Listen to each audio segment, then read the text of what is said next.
Letra. Hi guys, please watch Boy Letra. Alright, live na naman tayo. Dito na naman tayo, si Boy Letra nga pala guys, no? Nagbabalik. At salamat sa lahat ng mga patuloy na sumusubaybay sa ating mga videos na ina-upload dyan sa YouTube at stay tuned lang. Sana marami kayong matutunan sa mga paparating pang video at event na aming i-upload dyan.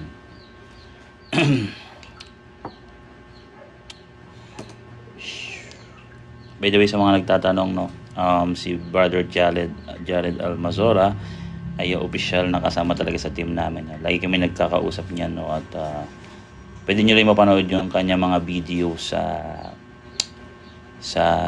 YouTube, no. Kanina nag-uusap-usap kami at inan na rin namin siya na magawa siya ng sariling YouTube channel para makapag-upload siya, kasi na-report yung kanyang Facebook, no, yung kanyang Facebook na nag-views ng I think daan libo yung views noon, pero na-report guys, no. Frustrated siya, na-report yung kanyang account, pati yung pangalan niya parang pagka nag-create ulit siya ng Facebook, parang automatic siya na nade-decline kasi yung pangalan mismo yung na-ban dahil meron siyang malaking grupong nabangga at sabay-sabay na nag-report sa kanyang account, no. So sa mga darating na live, kasi pare-parehas tayong busy, si Jared may sarili kasi siyang programa, makakasama natin siya actual live dito sa TikTok or minsan sa iba pang hindi pa kami nakapag-live sa YouTube, pero sa mga susunod na programa baka makapag-live kami diyan kasi medyo busy at magre-ready pa kami. By the way, Joshua, Brad, anong church mo ulit, Brad? Catholic ka, di ba? Oh, Catholic. Oo nga. So, Pero may plano sana magbabalik sa mag-Orthodox, pero parang naduduwa ako eh. ikaw ba yung nakausap ko na nakaraan? Brad, huwag ka na Oo. mag-Orthodox, Brad. Ginagawa mo lang yung sarili mo dyan eh. Yung alam mo kasi sa totoo lang, search ito na lang search mo. Ano ang pinaka dominant church or rights, pinakamalakas na rights sa mga Catholic? Anong rights ang pinakamalakas? Tingnan mo ano lalabas. Roman Catholic Church, ang Latin Rite, na successors ni Peter ang Pope. Si Peter, siya ang pinaka-leader ng church dito sa lupa, sa visible church na din sa lupa. Kasi kung susundin natin ang logic ng mga Orthodox, pantay-pantay daw, pantay-pantay daw yung mga bishop. Kung pantay-pantay yan, nagtatalo-talo, sinong papaniwalaan natin? Pantay-pantay sila, sinong papaniwalaan natin? Kung pantay yan ng authority, o di nagkaroon na ng kaguluhan, kalituhan. So kaya nagtalaga ang Diyos ng isang leader. Tingnan mo to, isa lang ang leader eh. Yung pinaka-bishop of the bishops. Basahin natin to. Kahit si Tertullian, aminado siya na nung time na sinulatan niya ang Pope sa Rome, si Tertullian, hindi niya pa rin maitanggi na ang Pope ng Rome ay Bishop of Bishops. Hindi niya yan ma-deny kahit galit siya sa Pope. Kasi nga sometimes naging si Tertullian, dahil mahigpit siya sa morality. Nag-echo ko. Abelar. Nawala si Joshua. No, ayos. Uncle Detective na si Joshua, no, na nagplaplano pumunta sa Orthodox. Ayan, hindi na siya pupunta. Yeah. Good morning muna sa iyo, Uncle Boy, at sa mga nakikinig. Yan, oo. Tama yung magiging desisyon niya, Uncle Boy, no? At naway mag-stick siya at palalimin niya yung kanyang doktrina sa Latin Rite. Ang weird eh. Search niya, sino ang pinakamalakas na Catholic Church na rights? Pinaka-dominant, pinaka-kinikilala, pinaka-authority, sino? Ang Latin Rite. So ang nakaraan, no? Tama nga, no, na nangihikayat yung mga Orthodox dito sa TikTok ng mga Catholic. Ba't hindi nyo hikayatin yung mga Protestant? Bakit? Bakit di nyo kayang hikayatin yung mga Protestante? Bakit nyo, bakit kailangan mag-convert yung Latin Rite sa Orthodox? Bakit? Hindi ko magets eh. Hindi ko magets yung logic. Bakit? Ang lalabas niyan, ang tingin nyo talaga sa amin, mali, kalaban ba? So, nagcha-challenge nga tayo eh. Diba? Palaban nga ang Latin Rite eh. Dito sa TikTok, sino ang gustong humarap ng debate? Anong gusto nyong paksa? Oh, yung infallibility ni Peter. Oh, na gusto nyo patunayan, pantay-pantay. Mali nga eh.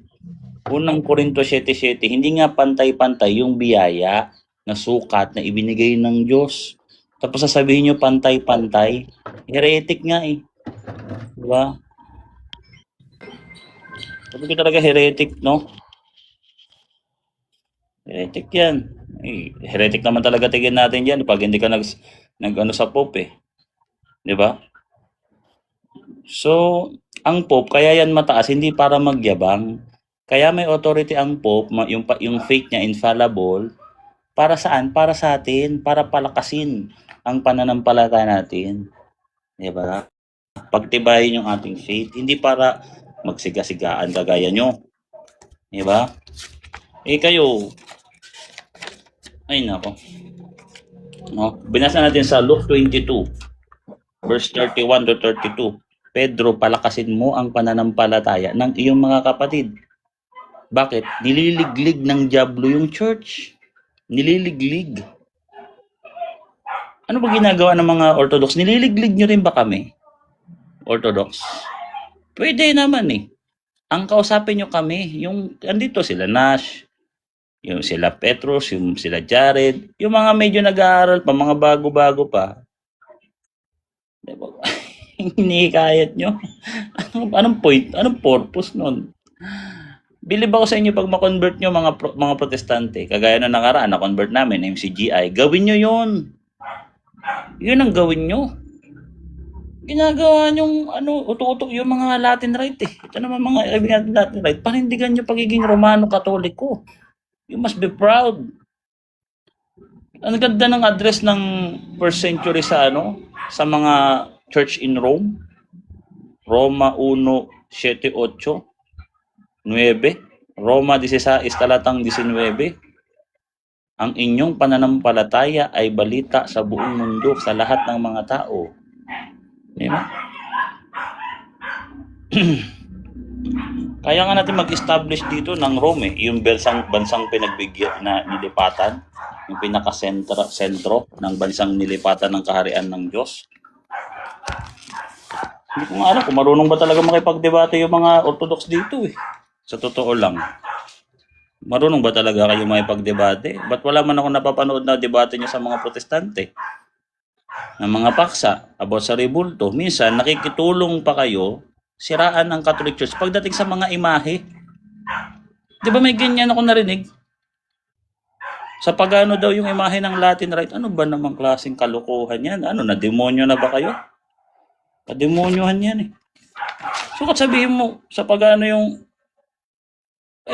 baka nga wala kayo eh. Hindi nyo pa nga kayang tindigan. Una sa lahat, mababaw yung paninindigan nyo sa imahe. Bakit? Nalilimitahan minsan yung imahe nyo. Yung imahe nyo, gusto nyo lang eh. Painting lang. Di ba? Ba't wala kayo rebulto? Anong pinagkaiba niyan? Walang pinagkaiba yan eh. Mas sinauna ang rebulto. Kasi gawa sa bato yun. Yun talaga yung inuukit sa mga pader ng templo dati. Kila Solomon. Diba sa Bible, wala naman sinabing painting. Ang nakalagay talaga dun mga inukit na imaheng mga cherubin. Secondary nga lang yung painting eh.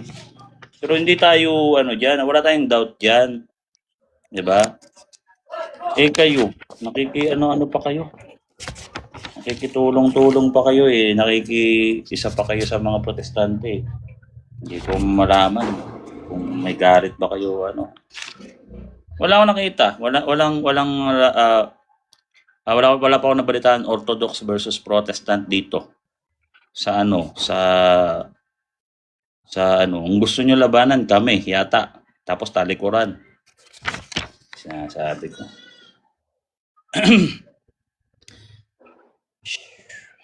Mateo 8:10 hanggang 11. Anong pananampalataya ang pinuri ni Kristo? Pananampalataya ng isang Romano.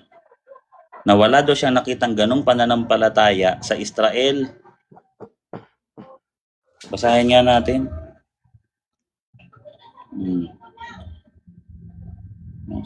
Si Joshua, no? Ayos yan, Joshua, no? Kasi pag ako naasal sa inyo, kayo na lang hamunin ko ng debate. Pagka lipat kayo, ginagawa nyo namang ano yung Catholic, eh. Parang nakakaano ba? Nakakaasar, no? Pero kaya bilib ako sa Joshua, may paninindigan ka. Nililiglig yung pananampalataya mo ni Satanas, eh, no? Nililiglig, kaya magtibay kayo, no? Basahin natin dito. Nang marinig ito, basahin mo natin sa sa verse 9. Sapagkat ako ay isang taong nasa ilalim ng otoridad, na may mga kawal na nasa ilalim ko. Sinabi ko sa isa, humayo ka, at siya humayo. Anong iba na may halika, at siya lumapit. At sa aking alipin, gawin mo ito, at ginawa niya. Dito pala sa verse 9 pala yun, verse 9. Ay, verse 8 pala. Sabi dito, ngunit sumagot ang senturyon, sinabi, Panginoon, ito hindi ako karapat-dapat sa iyo napuntahan mo ang aking bahay, ngunit sabihin mo lamang ang salita at gagaling na ang aking alipin. Sa verse 10, nang marinig ni Jesus na manghasiya at sinabi, sa mga sumusunod katotohanang sinasabi ko sa inyo, kahit sa Israel man ay hindi ako nakatagpo ng ganitong kalaking pananampalataya. Di ba? Sinabi ko sa inyo, marami ang manggagaling sa silanganan at sa kanluran at mauupong kasalo ni Abraham, ni Isaac at ni Jacob sa kaharian ng langit. Diba? Pero syempre, hindi pa rin inalis yung credit, no? Na-mention pa rin si Abraham, si Isaac at si Jacob. So, hindi naman, wag lagi absolute ang tingin nyo sa mga general na pag-generalize yung phrase. Sabi dito, sinabi ni Jesus sa senturyon, humayo ka, na mangyari para sa iyo ang ayon sa iyong pananampalataya at gumaling ang alipin ng oras ding iyon. Kaya nga diyan pumapasok yung divine retribution. Minsan, kung gaano kalaki yung pananampalataya mo, yun din yung biyayang natatanggap mo. Diba? Divine retribution. Kung ikaw naman ay gumagawa ng masama, masama din ang ibabalik sa'yo. Kung maliit naman ang pananampalataya mo, maliit na rin yung natatanggap mo. Ganun lang yan, eh. Yun yung divine retribution, no? So, sa mga nagbabalak lumipat ng Latin Rite, no, na nandito, ay ng Orthodox, no, ipag-isipan nyo kasi bababa yung makukulong kayo, no, sa limitadong pag-aaral. Hindi kagaya ng Latin Rite, napakalawak ng pag-aaral. Baka nga hindi nga natin alam yung nalimitahan yung mga Orthodox. Baka hindi ko alam, tingin ko sumisimple yan ng idea kumukuha sa Latin Rite, eh. Pagdating sa philosophy. Kasi malalalim mga philosophy ng mga Latin Rite, eh. Diba? Kasi Thomas Aquinas, mga ano.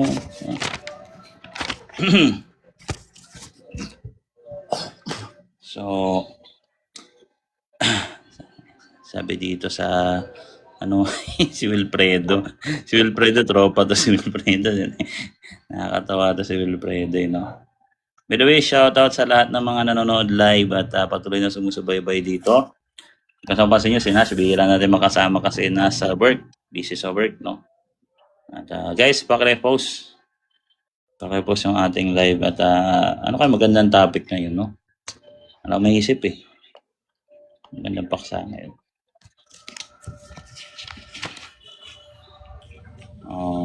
Okay, ano kayong paksa natin ngayon? What's up, Tingin Ken? Yo, Uncle. Pwede Tingin-tingin tayo. mag-request, Uncle. Oo naman, Uncle. Ano ba yan?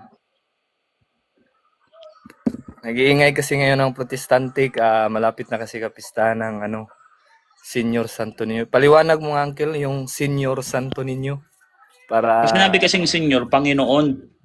Senyor. Kunyari, ikaw ay Yan, alipin. hindi Ang tawag mo, nila- senyor. So baka naman ang iniisip nila parang senior citizen. Matanda na ganon. Hindi porke sinabing senior, matanda agad. Merong senyoritong bata. Yung mga prinsipe at yung mga anak ng mayayaman, ang tinatawag doon, senyorito. Hindi yan about sa age, about yan sa estado. Estado yan. Hindi porket, kunyari, palalimin natin, no?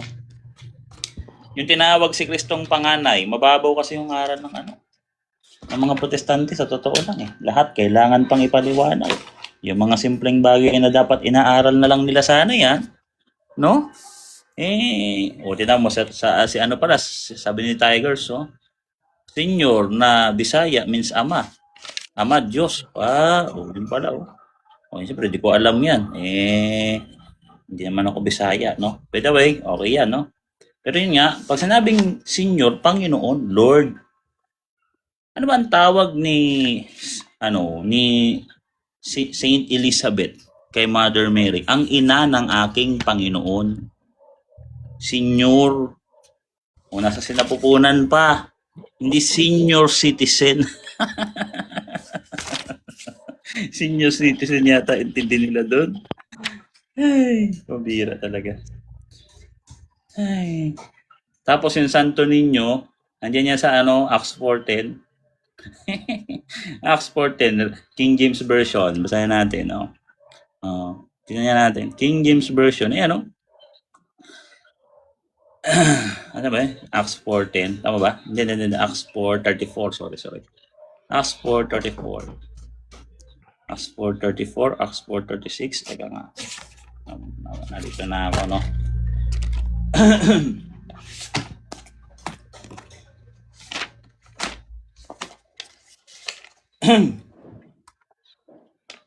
So,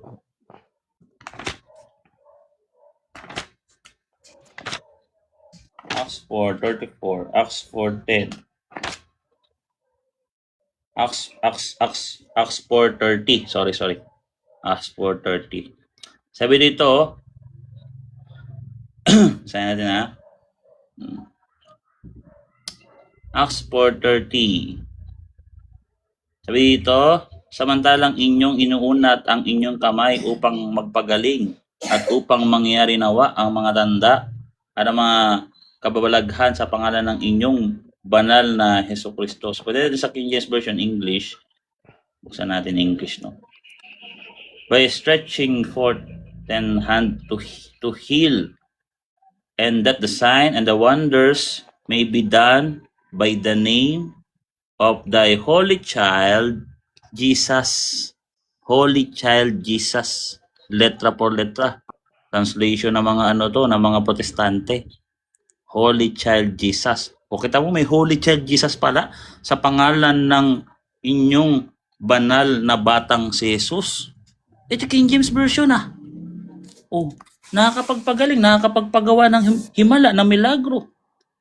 Ito King James Version. Ba't hindi alam ng mga protestante to? Hindi nagbasa?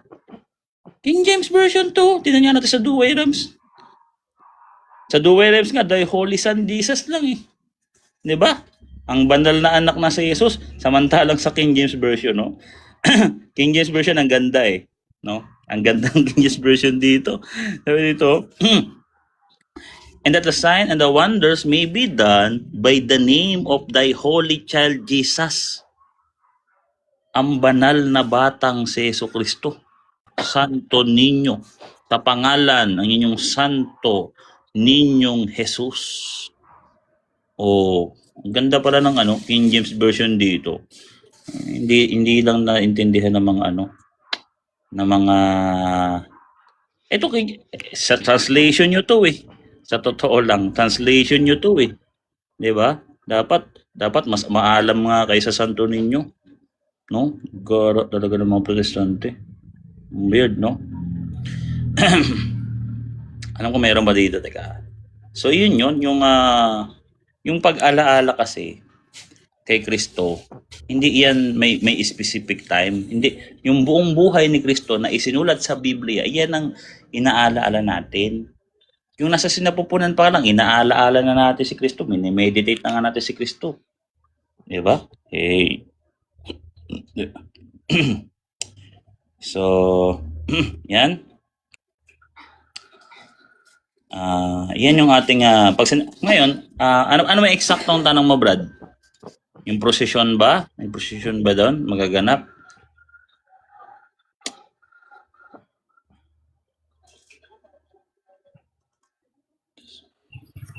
Yan na lang, Uncle, na lilito sila daw yung senior. Bata kasi yung ninyo. Ginawa nyo kaming mga anga-anga eh. Alangan naman tawagin naming matanda yung bata. Pag sinabing senior kasi, hindi kasi yan senior citizen. Kasi pang hindi nag-iisip kasi yung argumento nila. No? Kasi na senior, senior citizen kasi. Kasi naman mabira. Diba Spanish yan, Uncle? Spanish? Yes, Spanish yan. Espanyol. Kasi yung Tagalog kasi, inspired by Spanish yung iba dyan eh. Maraming Tagalog na halos Espanyol talaga. Kagaya ng 1, 2, 3, 4, 5. Diba? Minsan, kabisado, normal, common yan sa sa 2, 3. Diba? Pag bumibili tayo, magkano yan? 2 lang yan. Talagang Spanish yan. At sa atin, common na Tagalog na binibigkas natin yan. Diba? Kagaya ng purgatorio. Spanish yan. Spanish yung purgatorio. Spanish yan. Rosario. Spanish yan. Espanyol talaga yung salita na yan. Ngayon, ginagamit na natin yan bilang Tagalog mismo. Pagka sinabi mong purgatorio, hindi yan parang Espanyol, Tagalog. Hindi. Talagang Tagalog na yan. Inano na ng Tagalog. Hiningi na rin yan. Hiningi na rin. Inspired din yan by Latin, purgatorium. Diba? So, kasi, kinuha na kasi yung pagmamarunong ba, no? Kung ako sa mga protestante, kung ako protestante, hindi ako maggaganyan. Nakakahiya eh. Nakakahiya yung argumento ko para kung anga-anga eh. Kung ako lang protestante, no? Kung protestante ako, hypothetical. Tingin nyo, gagawin ko yung ganyan argumento. Di para akong engot nun, di ba? Gara talaga. Ba't kaya nagkaganyan yung mga yan, no? Mag-ano nga tayo ng Spanish, dito, Bible. Hello, Uncle Boy. Ay, Uncle. Yung share ko na din yung, di ba pati yung sa mga lugar natin is Espanyol na rin, di ba? Yung mga del Sur, del Norte, Occidental, Oriental, di ba? Yung kagaya nung yung Santo. Spanish yan eh. Santo. Kasi kasi yung salitang banal sa atin, mga banal, parang wala siyang ibang Tagalog term patungkol sa person na banal. First, kasi yung santo, minsan mas accurate ginagamit yan sa persona. Sa persona. Pero equivalent siya sa salitang holy. Pero yung holy, mas accurate siya sa bagay. Kaso, tinan mo, wala tayong banal na tao na So, yung saint, hindi na natin nabigyan ng Tagalog version, yung santo, mismong iyan na yung Tagalog. Ganun, iyan na mismo yung Tagalog na vibe, na salita.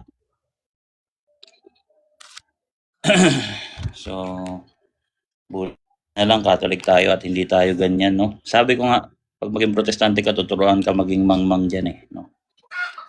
Pag-aralan mo paano maging anga-anga, no? At hindi na tayo dyan, hindi na natin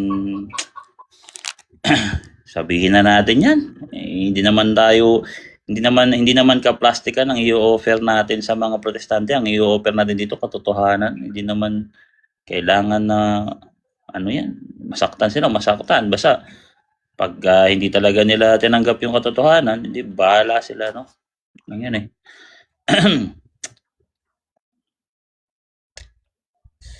Ito, nag-install na ako ng ng Spanish Bible, no, para Santo. Makapag-double check tayo dito. O yan, no? Espiritu Santo, Matthew 1:18. For obra del Espiritu Santo. O, di ba? Spanish direkta eh. Ano pa? Hanap tayo dito. Sana na ano to? Panig kayo kay Bro Eli. Hindi po kami panig kay Bro Eli. Mali po si Bro Eli. Huwag niyo pong papanigan si Bro Eli. Mali yan. Papanigan mo ba yung mali? Di ba? Sabi natin libot-libot muna tayo sa Spanish Bible dito. Basa-basa tayo. Medyo yan ang gusto niyong paksa, guys, no?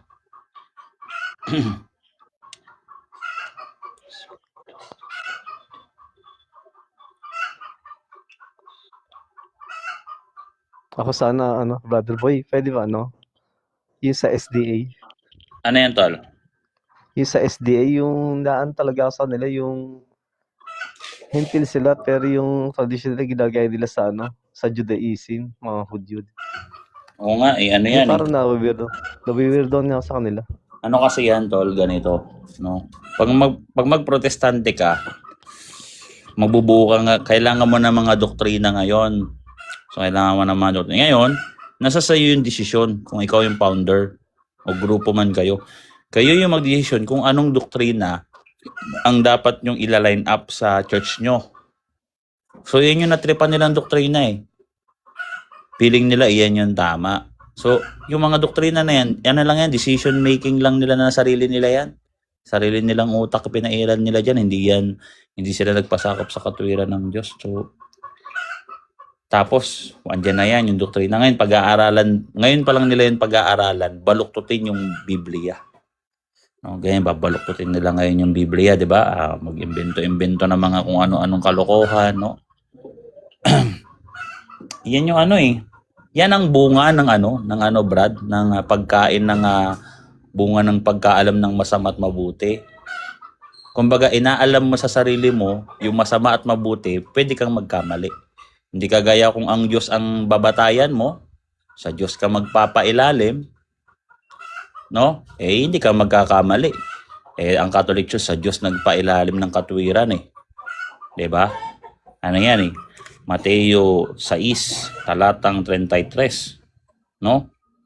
Hanapin mo na ninyo ang katwiran at kaharian ng Diyos. Sino yun? Si Kristo Jesus. Siya ang revelasyon ng Diyos at siya rin ang kaharian ng Diyos. Yung ginawa ng mga to, nag-imbento. hindi hinanap eh. Nag-imbento. Tapos hinanap sa sariling sikap.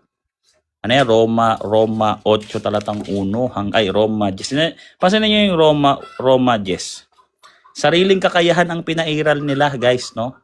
Kaya may namumuo na mga ganyang klaseng kulto. Sabi dito, ako ay makapagtotoo na sila ay may sagisag, ngulit hindi ayon sa kaalaman, sapagkat sa kanilang pagiging mangmang sa katuwiran ng Diyos, yun nga yung pinapahanap, kahanapin yung katuwiran at kaharian ng Diyos, Roma 6:33. At pagsisikap nilang maitayo ang kanilang sariling pagiging matuwid. Kita nyo, self-righteous yan mga yan eh. Self-appointed, self-thinking, sariling ano man yung mga pinagagawa niya, sariling interpretasyon. 'Di ba? Kung hanapin mo si Kristo, 'di ba? Hanapin mo dapat ang pagbabasa ng Bible ayon sa pananampalataya kay Kristo. Ang ginagawa kasi nila, sariling benepisyo kasi yan. Talaga magkamali sila dyan. Hindi sila gabayan talaga ng Diyos dyan. Tingin nyo kung ako magtatag ako ng church. Tingin nyo gabayan ako ng Diyos sa mga doktrina. Hindi. Magkamali-mali talaga ako dyan. Kasi Pangalawa, kung sakaling lumabas ako sa church, ang dami ko nang alam na katotohanan. Saan ako pupulutin? Sa impyerno. Automatic yan. Kaya, itong mga tao na nagtatag ng church, kung meron talaga silang awareness sa journey ng kanilang buhay na ang Catholic Church, ito ang true church. Meron silang ganong kaisipan na pilit nilang inaalis lang. Hindi malabo maimpyerno tong mga to. Grabe kasing kasalanan nila. Grabe, guys, no. Mas makasalanan pa sila sa mga taong nasa kulungan, sa totoo lang. Kasi mga tao nasa kulungan, pinagbabayaran na nila yung kasalanan nila doon, pinagsisiyan nila. Sa kulungan, bilangguan, minsan nga, mga tao doon, napagbintangan lang. Minsan, iba doon, sa kawalan na lang ng pangbili ni, Itong mga tao na to, mapagsamantala to mga to, pinaglalaruan nila yung salita ng Diyos. Diba? Ano yan eh? Grabing, ibang natin dyan. Masyado silang puso.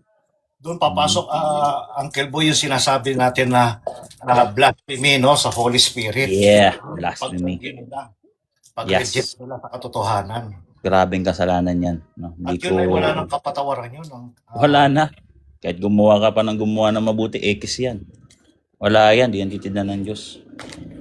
Kunyari ako, bula ang propeta, nanliligaw ako ng kaluluwa ng tao, nalilid sila sa pagsuway sa Diyos, spiritual na kasalanan, paglayo kay Kristo, pagtalikod, patotot, kahit magpakain ako ng lugaw, wala yan. Pakain ka lugaw, wala yan. Lugaw?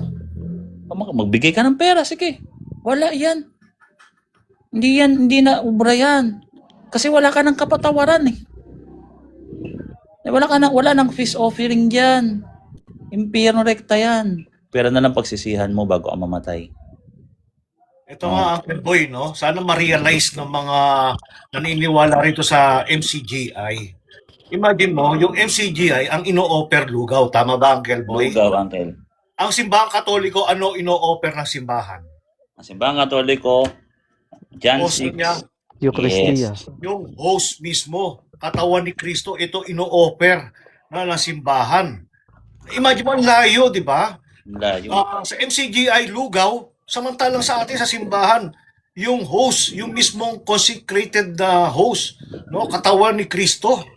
Yeah. Yun ang tinatanggihan nila. Sana magising sila sa katotohanan. Ang tinapay ng buhay, the bread of life. Bigyan niyo kami lugaw. Lugaw. Gagawin ko sa lugaw niyo. Ay nako.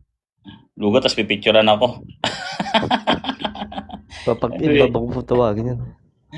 Ay nako naman. Nakakainis kasi ito mga to. Sige Uncle. Yung sa rin, sa INC, di ba yung yung lingap sa mamamayan ba yun? Yung katakot-takot na bigas ba yun? Pagka may mga sakuna, mga trahedya. Tapos di ba, inaano pa sa 125. Tapos minsan inaano pa yung ba't yung mga Katoliko parang hindi tumukulong? Parang inaano ba nila? Kasi tinatago, Tao ba? nililihim kasi namin yung pagtulong namin. Pero kung sa tulong-tulong, please wag na kayo makipagbilangan, hindi kayo mananalo. Pero hindi nga namin yun pwedeng ipagmalaki kagaya nyo, na ginagawa nyo. Bawal yun. Oh. Kala nyo maganda yan, pagmamalaki. Wala na kayo reward.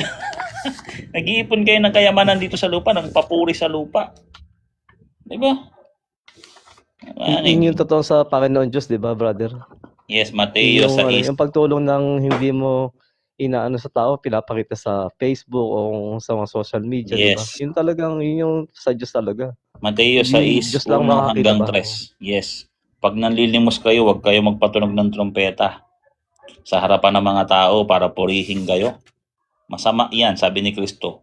Evil. Grabing evil. Yan ang bad work. Evil works yan.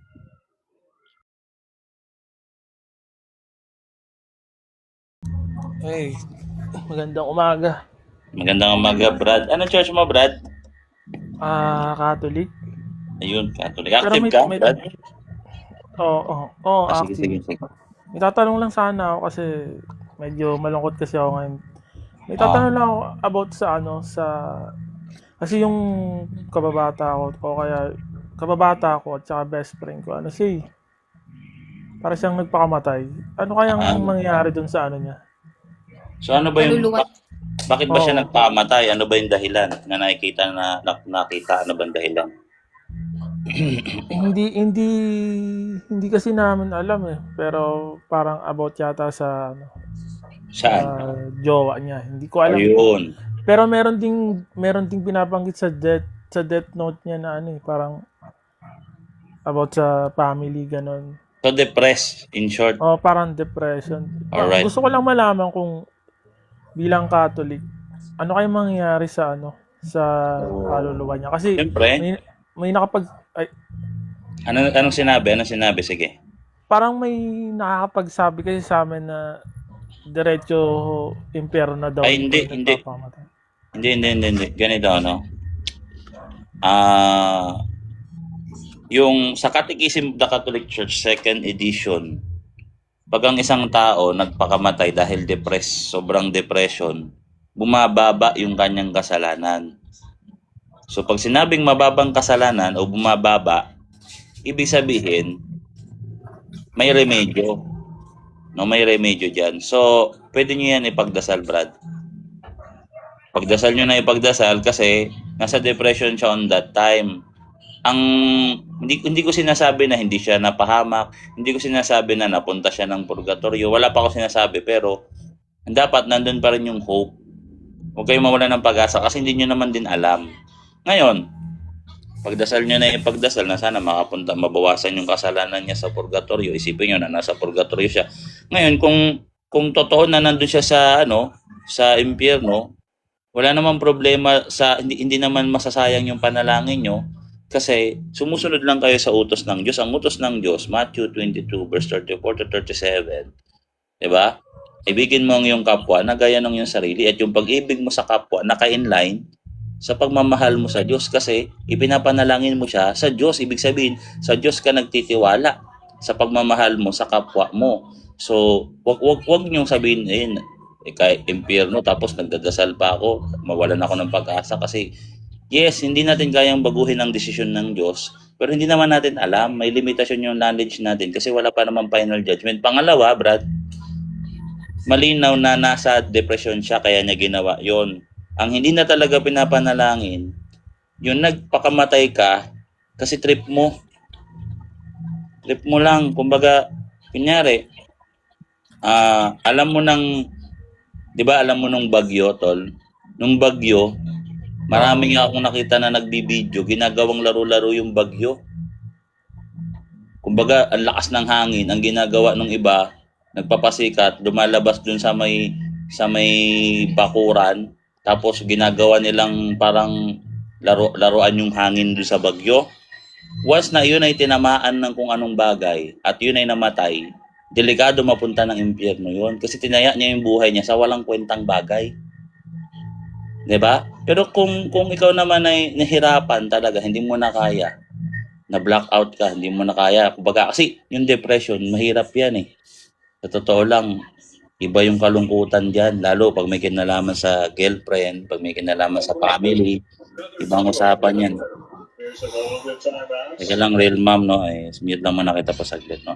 Pero ibig sabihin pala, parang may pag-asa pa siya kasi Yes, may pag-asa dahil sa sa depression. Sa Catechism of the Catholic Church, yes, pag nasa depression ng isang tao at nagpakamatay at kulang din sa kasi nominal yan sigurado, no?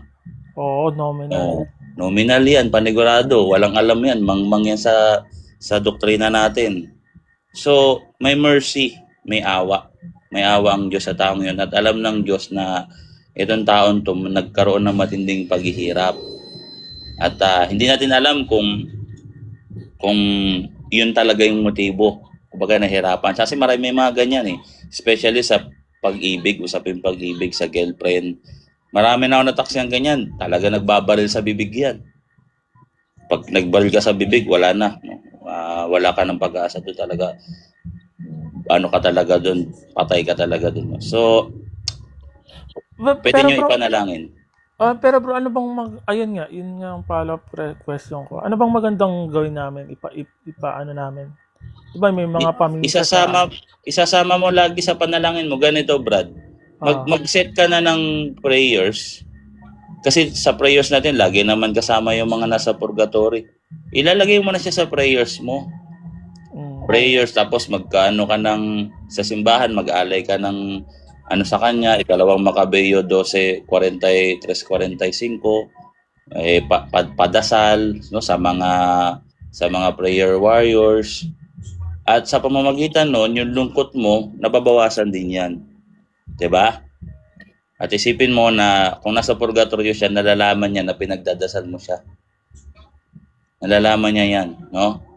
Kasi meron tayong communion of saints. So, syempre, yung saints nasa purgatorio, yun naman mga unclean souls, sila naman yung church suffering, nagsasuffer sila doon sa kanilang mga kasalanan. Pero, once na mapagbayaran naman lahat yun ng kasalanan nila, maligtas na sila. Andun yung sa unang Corinto 3:15. Pero ang malinaw lang dyan sa atin ngayon, dun sa Luke 12 verse 58-59, hindi ka talaga makalabas doon hanggat hindi mo mapagbayaran.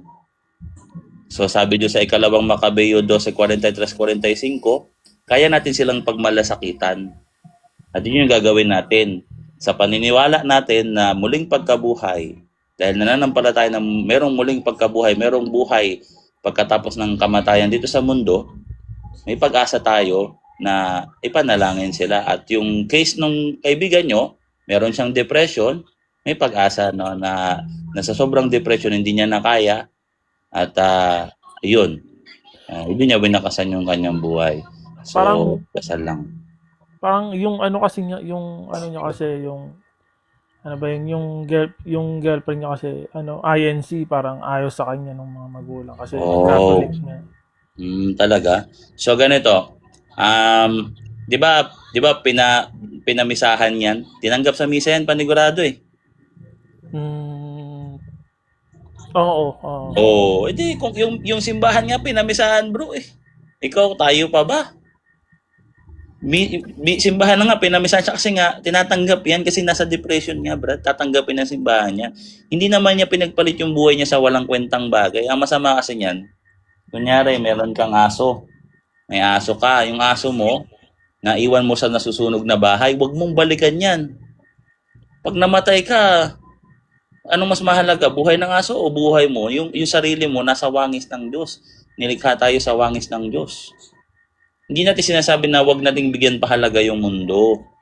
Pero, isang alang-alang mo lagi yung buhay mo kasi bigay sa'yo ng Diyos yan. May pananagutan ka dyan. Kung yung maliit na bagay, hindi ka mapagkatiwalaan ng Diyos, paano niya pa sa'yo ibibigay yun? Higit na dakilang bagay. Yung buhay na walang hanggan. Ito nga, buhay dito sa mundo, hindi ka mapagkatiwala ang ingatan. Paano pa yung buhay na walang hanggan ibibigay sa'yo? Hindi ka nakarapat dapat doon. So, yun lang, ingatan natin yung sarili natin. Kunyari, may nag-challenge siya, yung mga nagmumukbang dyan. Yung mga nagmumukbang dyan para sa pera, na kung ano-ano na lang kakainin, para lang sa views. Pa-impyerno yun. Nalasa, may impyerno yun. Tagilid yun, no? Tagilid yung ganun. Hindi na pagpanalangin yung ganyan. Hindi rin alam kung may kamangmangan, kung may sira sa ulo, pwede siguro ganyan. Sige, Uncle, good morning. So, underneath nandun dyan, mental illness. Pero Pakulangan sa pag-iisip. Pero may verse ba sa Bible nun yung parang kasama ba sa mga mortal sin yan, yung mga ganun? Kasi meron tinatawag na murder. Yung murder, yung unlawful killing, nasa 10 utos. Kasi kung titingin ka ng batas, madali lang naman tumingin ng batas, tignan mo lang yung 10 utos. So wag kang papatay. Ang pinatay mo, sarili mo. Ang tanong, Oo. paano kung self-defense ang ginawa mo? Kunyari, may papatay sa'yo. O, dinepensa mo sarili mo. Siyempre, pag depensa, Brad, papatayin ka, matik yan, mapapatay mo na rin yung papatay sa'yo. Pag napatay mo yun, hindi yun unlawful.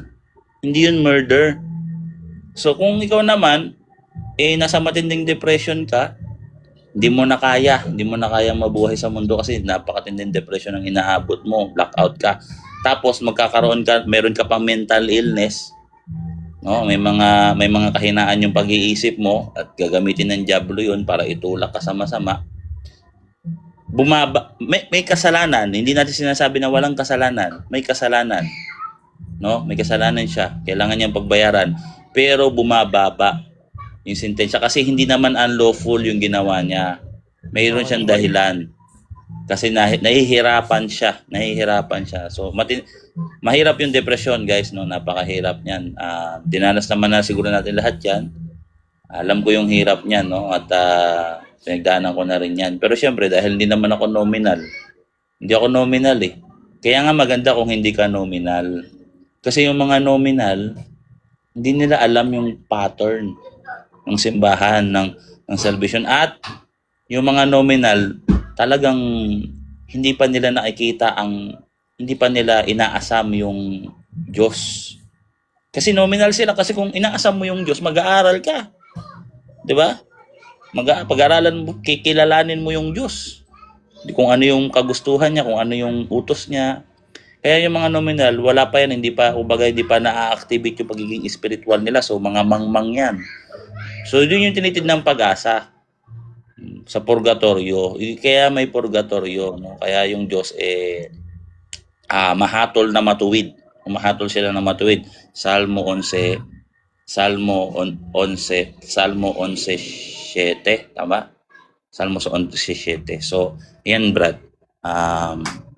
Salamat.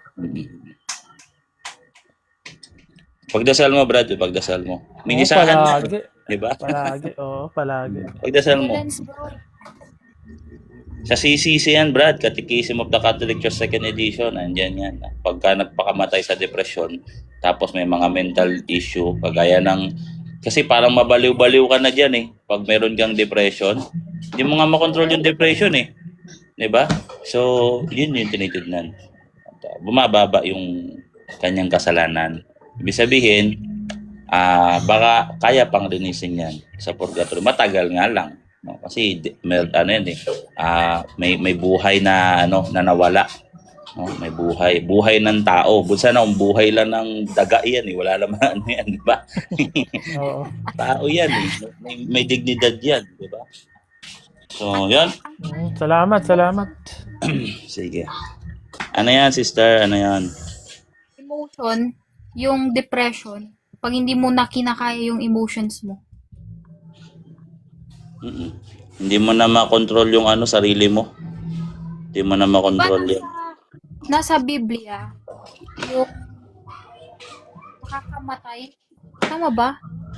Yes, unang Juan 5:15 hanggang 17. Pero sinasabi din doon, ng lahat ng kalikuan ay kasalanan. Hindi natin maalis yung kasalanan. Nandun talaga yung kasalanan. No? At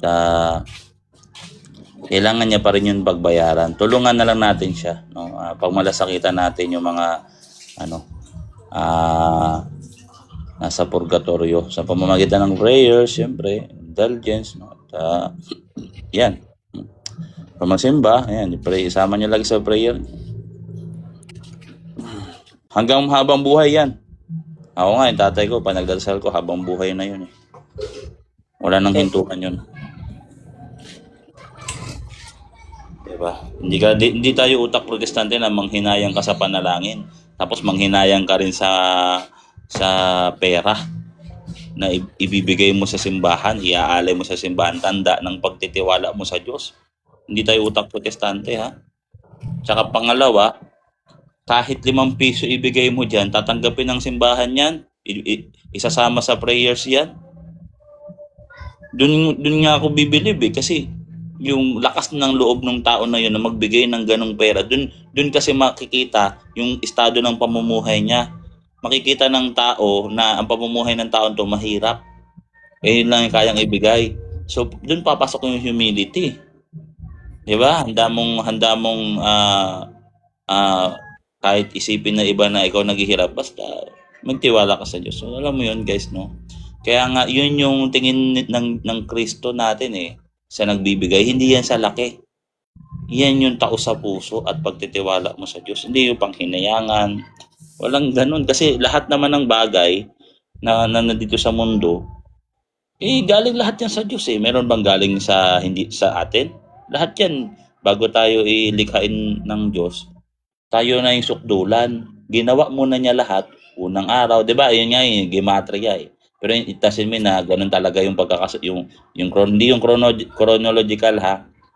Pinapakita lang doon na bago tayo likhain, tayo yung rurok ng paglikha, tayo yung pinaka masterpiece dito sa material world. Kasi wangis tayo ng Diyos. So, 'di ba?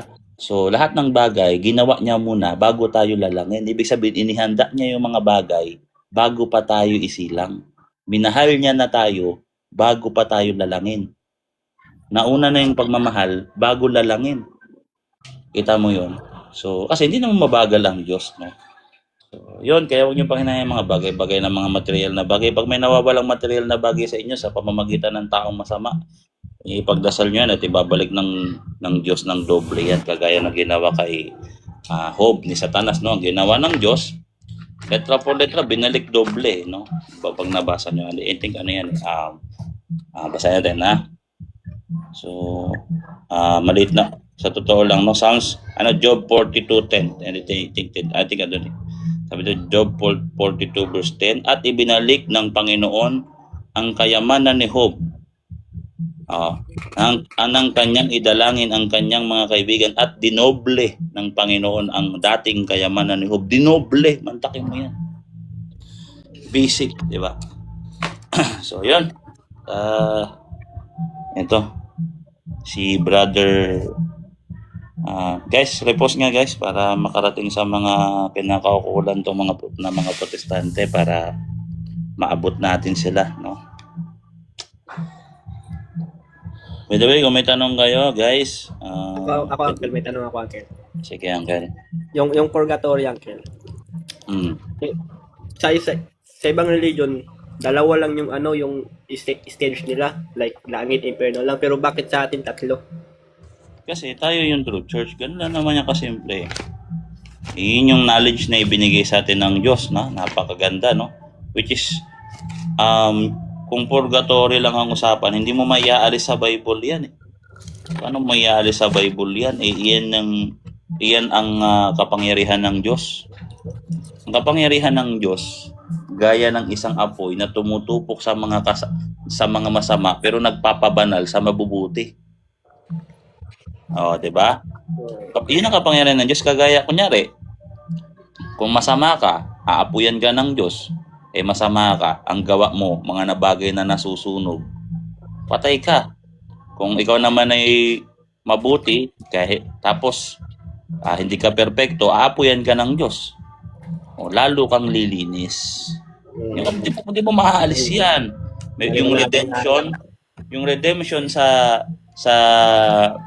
Hebreo 1 talatang 3, ang ginamit doon, purgation of our sins. Purgations of our sins. Nandun na naman yung term na purgatorio. Tapos yung mga unclean souls, di ba, apoy na naman. Kaya nga tatlo yan, eh. Tatlong tema yan. Tapos meron pa yung cosmic final purification. Yung cosmic final purification, ano yan? Dadating si Kristo na sa paghuhukom. May daladala na namang apoy. Ano yung apoy? Yun yung yayanig sa mga masasama at para maiwan yung mga hindi nayayanig. Paano mo ialis ngayon yung purgatorio sa Biblia? Hindi mo na maalis yan. Kasi iyan ang kapangyarihan ng Diyos. Ayoko nang umalis sa Catholic. Hindi nga natin alam kung may ganun silang aral yung iba. Biblical yan. Napaka-strong talaga ng Pero Uncle, meron bang babasa sa Bible yung pangatlong lugar kung saan pwedeng pupuntahan yung mga kaluluwa? Oo, yung tinatawag na limbo. Kung sinabing limbo, pagitan. So hindi siya langit, hindi siya impyerno. At nandun napunta, kunyari, yung bago pa nagkaroon ng redemption, saan sila Abraham? Langit na ba yun? Abraham's bosom? Di pa naman langit yun, O pang ilan yun? Pang ilang ano yun? Hanay yun. Hindi langit, hindi impyerno.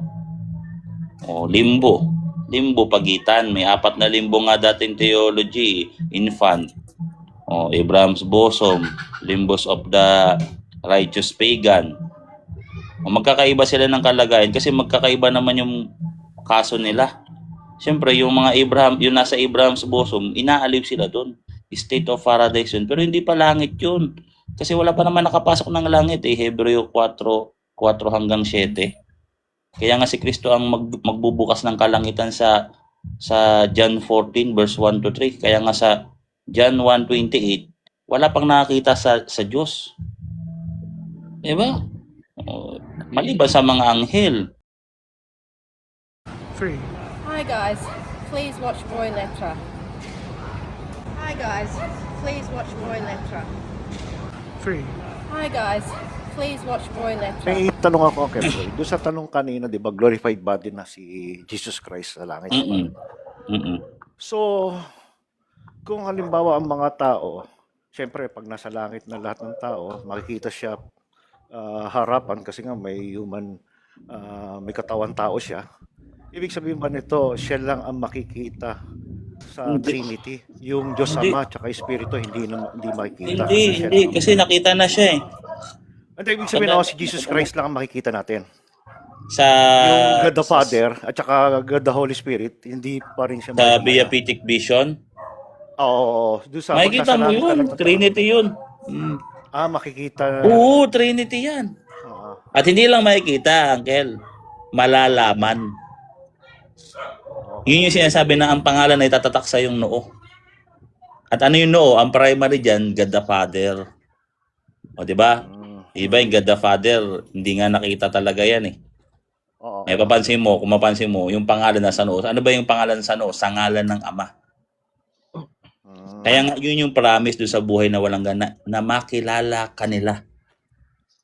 O, sino yun? Yung kausap doon yung Ama. So sa second coming or doon sa paraiso, makikita mo doon ang Ama, ang Anak at ang Espiritu Santo. Na hindi ko yan kayang paliwanag ngayon kasi hindi ko pa naman nakita. Kasi hindi pa naman ako nandun.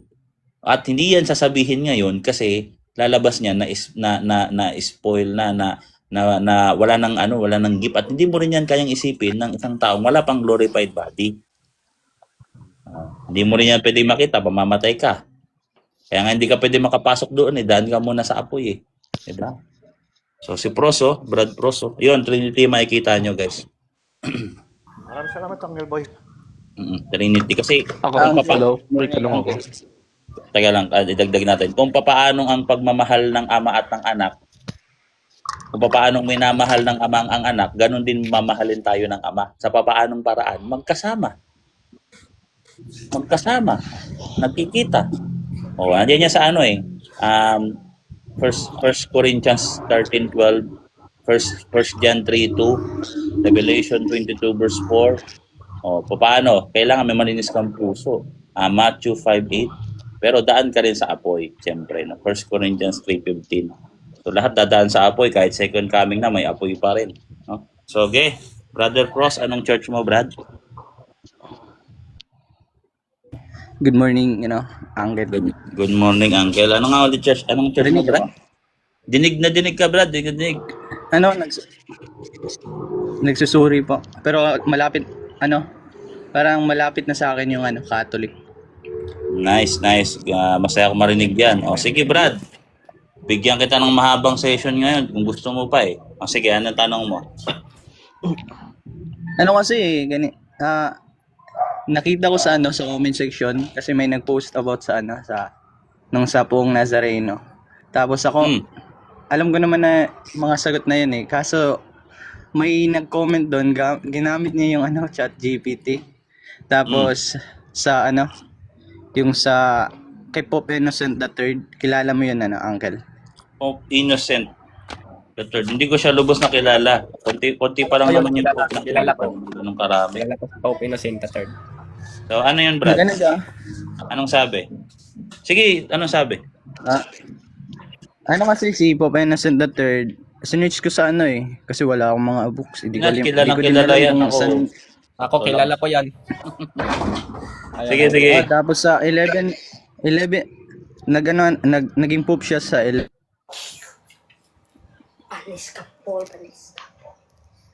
Sige, Brad, tuloy mo.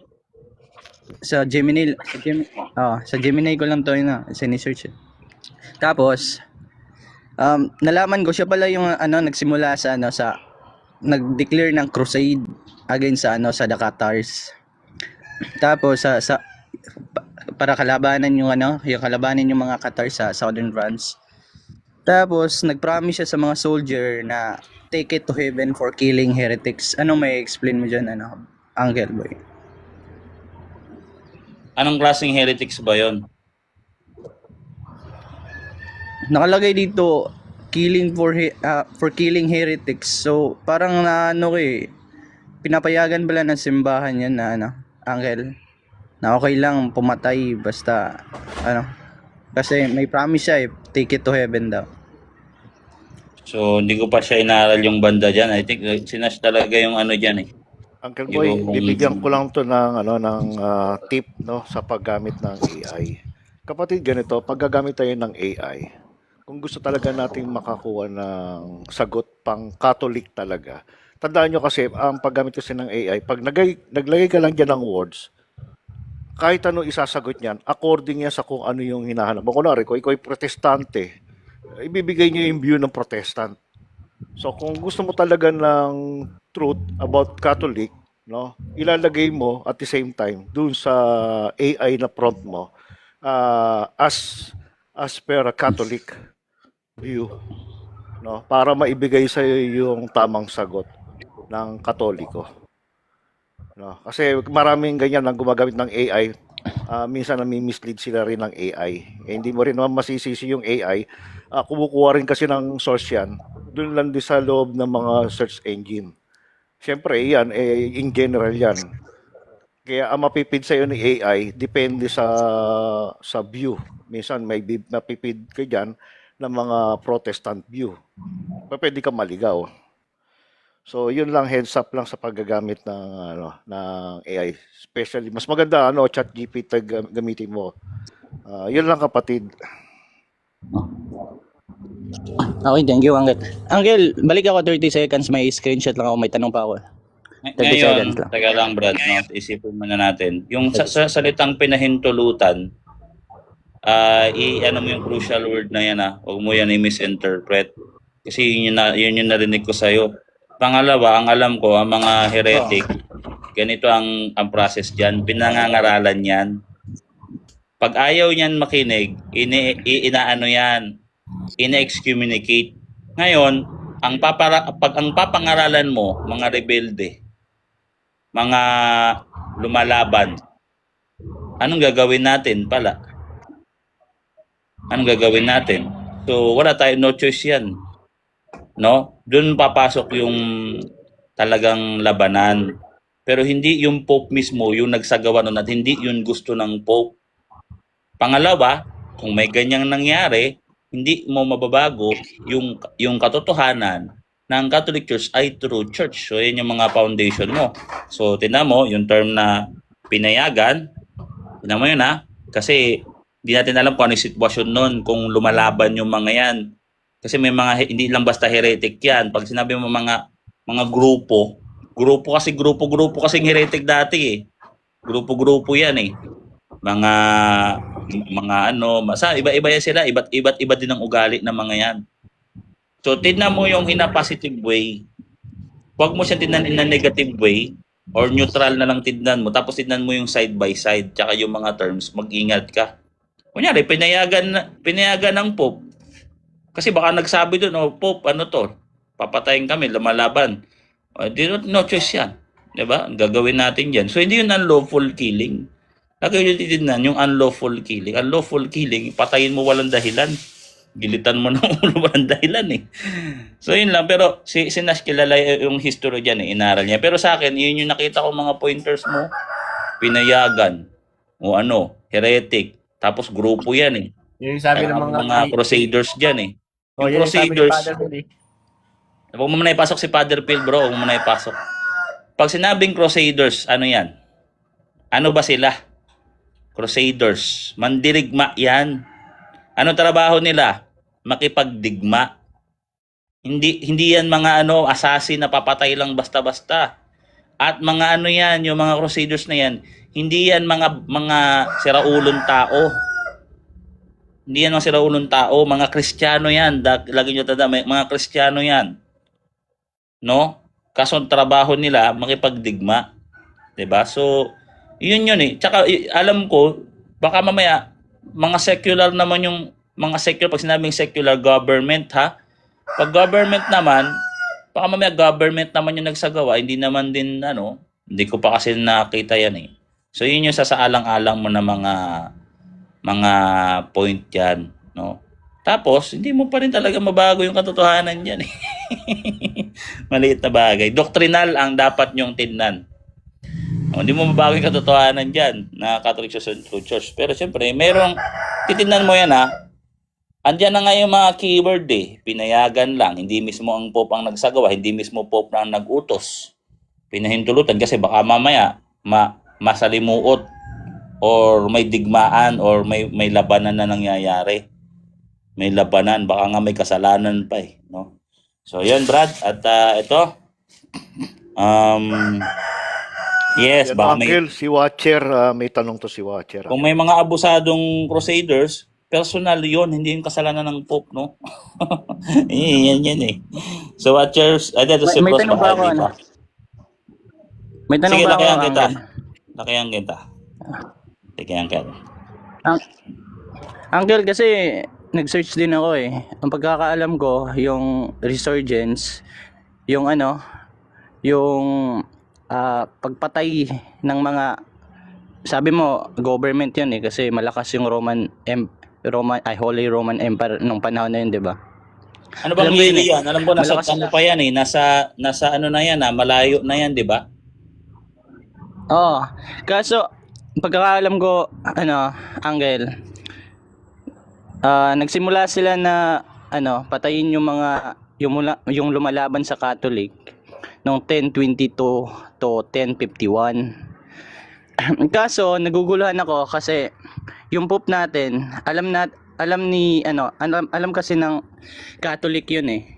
Alam ng Catholic na yung batas natin, yung batas ng Roma. Yung batas ng Roma, malupit. Di nila di nila mahawakan sa leeg kasi nga malupit sila. Bali hindi gusto ng Pope yung yung pagpatay. Kaya nga nasa atin yung diba? Yung tinatawag na ano tawag doon? Sa atin yung investigation eh. Binibigay na lang sa atin yung investigation, di ba? Mas sila. Sige, tuloy. Malakas yung yung gobyerno ng Roma. Hindi lang sa Roma, hindi lang sa Europe, sa buong mundo. Ngayon, ano nangyayari yung si Pope Gregory noong 1227 to 1241, siya yung nag-found ng Inquisition. 'Di ba? Usap-usapan niya sa mga Protestant lagi yung inaatake sa atin. Ngayon naguguluhan ako kasi ang gusto ng Pope natin na sa Inquisition, 'di ba? Investigation. Tapos pag nalaman na may sala ka, isa kang heretic, hindi ka nila pinapatay. Because kinukulong ka nila at gusto nila iligtas yung kaluluwa mo. Ano nangyari? Nag-found si Pope Gregory the 9 ng ganon sa 1227 na. Nagsimula yung sa Roma yung pagpatay 10 pa. Kasi malayo-layo yung agwat, 'di ba? Isipin mo 1022 to 1051 to 1227 to 1241, diyan nag-found ng Inquisition. Ang alam ng Pope na pag nahuli ikukulong pero kukunin sa kanila ng gobyerno ng Roma. Kasi alam nila na yung gobyerno ng Roma papatay eh. Ang tanong ko bakit nag-found pa yung yung Pope natin na ng batas na Inquisition? Kasi alam nila na pag nalaman ng gobyerno yon na may sala, kukunin sa kanila yung kinulong nila at papatayin ng gobyerno ng Roma. Meron kasing pag hindi kasi ang Catholic Church ang nagsagawa ng Inquisition, pero hindi makatarungan. So at least may naliligtas sila. Frost, ganito kasi yan. Yan. Diba sabi mo kasi, yung government is ready pumatay. Kasi ganito yan. Kung walang inquisition, walang inquiry, kumbaga to inquire nga yan to investigate. Kasi ang nangyari, pag halimbawa ikaw, sinabi ko na heretic ka, ang gobyerno matik papatayin ka pag sinabi kong heretiko ka. Hindi ka nang iimbestigahan. Ito si Nash. Patay ka na. Bro Nash, Uncle. Basta Uncle. Kay tayo, kay Pope Gregory the 9th. The 5th. O, the 9th. The 9th, yung 12th century. The 5th ba yun? 12th century na, bro eh. 12th century, okay. Mas alam mo yan eh. Tapos si Pope Innocent the 3rd ba? The 3rd? Siyempre, mas alam mo yan. Ito si Pros, papakilala ko sa'yo. Nagsusuri to at malapit na siya sa Catholic. So Tulungan mo, bro. Di ko ano yan. Alam mo yan eh. Anong meron? Ay, may tanong siya. Maganda umaga na, Uncle Nash. Lagi kita nakikita sa Break Talk Live. Ano kasi, yung tanong ko, si Pope Innocent III, Pope Innocent muna tayo. Di ba, nagsimula siya na 1198 hanggang 1216. Ngayon, ang tanong ko, kasi siya yung nag-declare ng crusade against Catars sa laban sa Southern France, yung Catars. Ngayon, nagbitaw siya ng salita take it to heaven for killing heretics. Normal lang ba yun? Okay lang ba yun? Kasi Pope natin siya si Pope Innocent III. Kasi kasi may gera kasi noon. May tinatawag na Holy War. Alam niyo yun? Kasi nagkakaroon ng tinatawag na territorial expansion. Kung hindi lalaban ng mga Kristiyano noon, mamamatay ang Kristiyano, wala tayo ngayon. So kasi kingdom battle yan. So laban yan. Hindi yan murder, kundi yan. Pakikipaglaban para ibalik ko ano yung mga teritoryo ng Kristiyano noon. About pala ng ano yan talaga, Uncle, digmaan talaga yan, sakupan pala. Hindi pala about yan na trip-trip lang. Hindi. Parang lumalabas kasi dito, na-tripan. Hindi pala, pag-depensa. Hindi nga yan unlawful killing. Nandito pala si Uncle Nash. Good morning. Ay, hello Uncle. Sakto dating ni Uncle Nash yan Yung kahit yung sa mga medieval era na ganun yan, bro. Kahit sa mga medieval era, pansinin mo, doon sa part nila sa Alahadin, 'di ba? Inquisition ba yan? Inquisition ba yung problema diyan? Hindi yun, nasagot mo na yung isa. Yung sinabi doon na binanggit ni Pope Innocent, take it to heaven. Mas naiintindihan ko na, Uncle. Mas naiintindihan. Yun. Dito na lang sa ano na lang, isang question mo, Brad? Ano pa? Sige. Yung kaya Pope Gregory IX, nung sa 1227 hanggang 1241. Nag-aaral si Pope Gregory. Tapos, ang alam ko nagsimula yung yung pagpatay sa mga heretic 1022 to 1051. Malayo hindi naman lahat ng heretic pinapatay. Sige tuloy. Malayo yung agwat Alam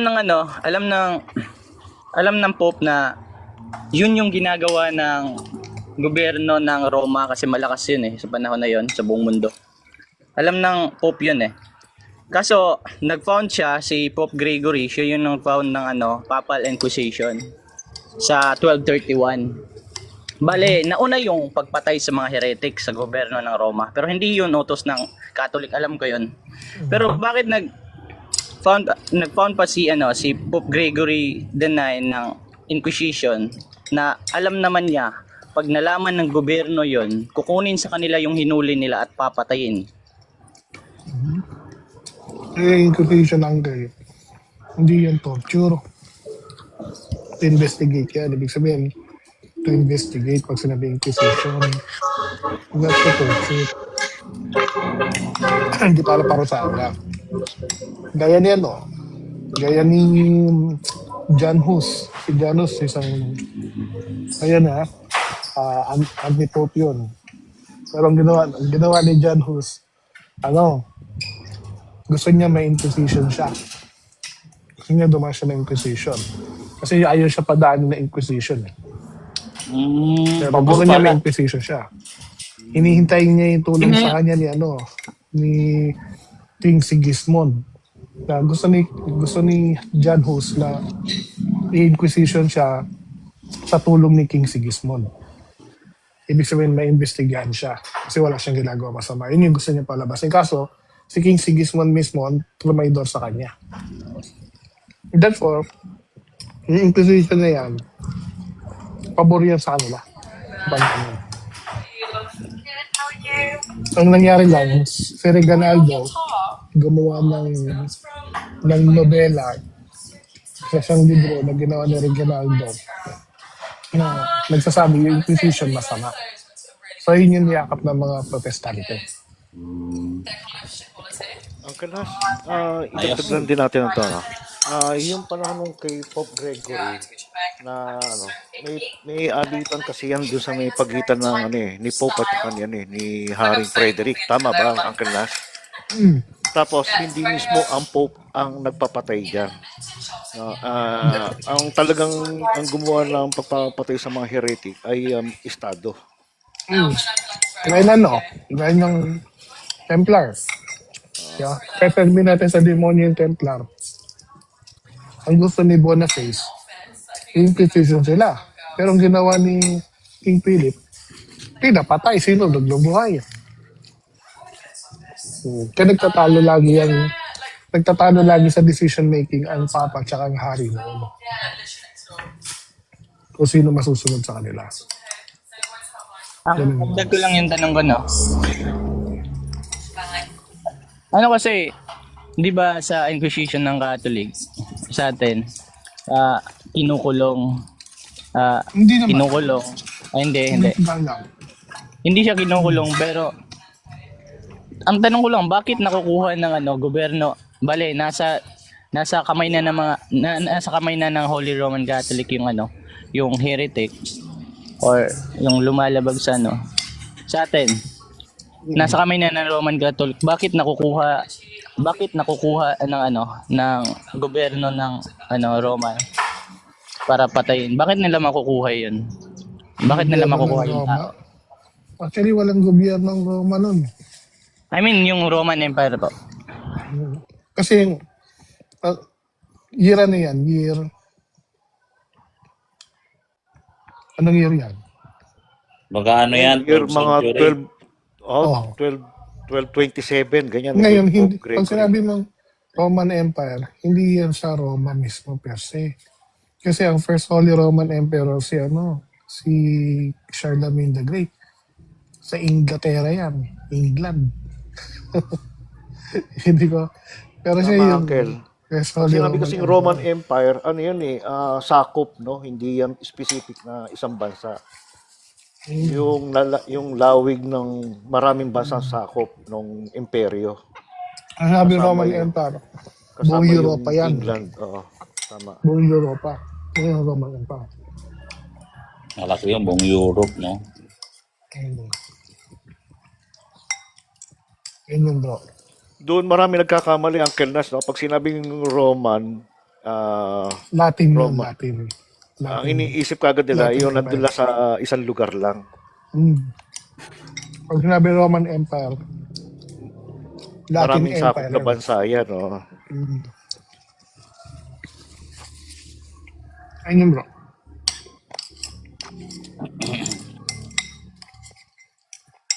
And ang first Holy Roman Emperor, si King Charles. Si Charlemagne the Great. Ngayon, kung ano dyan, ang sa akin lang logic dyan, kung may kasalanan yung isang pare, may kasalanan siya, kunyari, may ginawa siyang masama, so, kukonsintihin ba ng church natin yun? Hindi yung kukonsintihin ng church. Hindi mo hawak yung tao, bro. Nag-imbestiga ka lang. Hindi siya dinadogmatize or ginagawang doctrinal yung pagkukonsente. Hindi mo madodogmatizean or doctrinal yung pagkukonsente. Instead, kung may masamang papa noon, di ba, nakikita yan ng mga tao. Hindi naman natin ninayasin na meron talagang gano'n. Pero yung teachings nila, hindi na bago yun. Hindi nagawag yung tamaan, no? Dun sa doctrine. Uncle Nash, pwede mo ba ilahad dito kung sino-sino yung mga pope na nagkaroon ng kasalanan, tsaka ano yung kasalanan nila at bakit nila ginawa? Ang dami. Si Pope John. At ang Pope na according to the story, legend kasi na nagdadala siya ng babaero. Tapos, nagbebenta siya ng mga properties ng church. Maraming sa kanya accusations, no? Pero hindi ibig sabihin, mali ang simbahan. Okay na, Uncle. Salamat. Sige, Brad. Baka may tanong pa kayo. Ito si Watcher daw. Brad Watcher, ano yon, bro?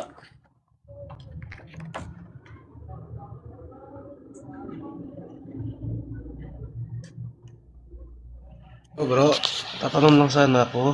Sige, bro. Premise lang kasi meron akong kaibigan na Catholic dati. Ngayon, nag-born again na siya. Ngayon, tinatanong niya ako kung bakit daw nagdadasal sa mga santo. Yun yung hindi niya magets, kaya din daw siya umalis. Intercession. Ano bang santo? Yung mismong persona na nasa langit na mga santo doon? Pati mga anghel o yung imaheng santo? Yung mga kunyari sila Saint Jude, ganun. Ayun. So tandaan natin, yun ang dahilan, yun yung nagpapatibay sa mediator kay Kristo. Diba si Kristo ang mediator sa Ama? So kailangan mong dumaan kay Kristo. Ngayon, pag dumaan ka kay Kristo, ano ba si Kristo? Siya ay tao at Diyos. So yung tao at Diyos, ibig sabihin, pagsasama ng tao at Diyos. So kung pumasok ka kay Kristo, meron na talagang mga tao siya at mga anghel doon sa pamumuno ng Diyos. So pag pumunta ka sa church, hindi ka solo doon. May mga kasama ka doon. Yun hindi nila maintindihan eh. Kasinin mo, tuwing mababanggit yung mediator si Kristo at pupunta ka sa pagiging mediator niya, mapupunta ka sa isang pagsasama ng tao at Diyos. At yung mga tao na yun, mga kasama mo yun. Ang dapat nga itanong sa kanila, bakit ba tayo ipinagdadasal ng mga pastor natin? Yun nga dapat yung tanong dyan eh. So basahin natin ng isang mediator dito ha. Kunyari, mediator. Kasi pinangkontra nila yung mediator sa intercession na hindi naman magkakontra yan. Hindi ka magkakaroon ng intercession sa mga saints kung hindi ka pumunta kay Kristo.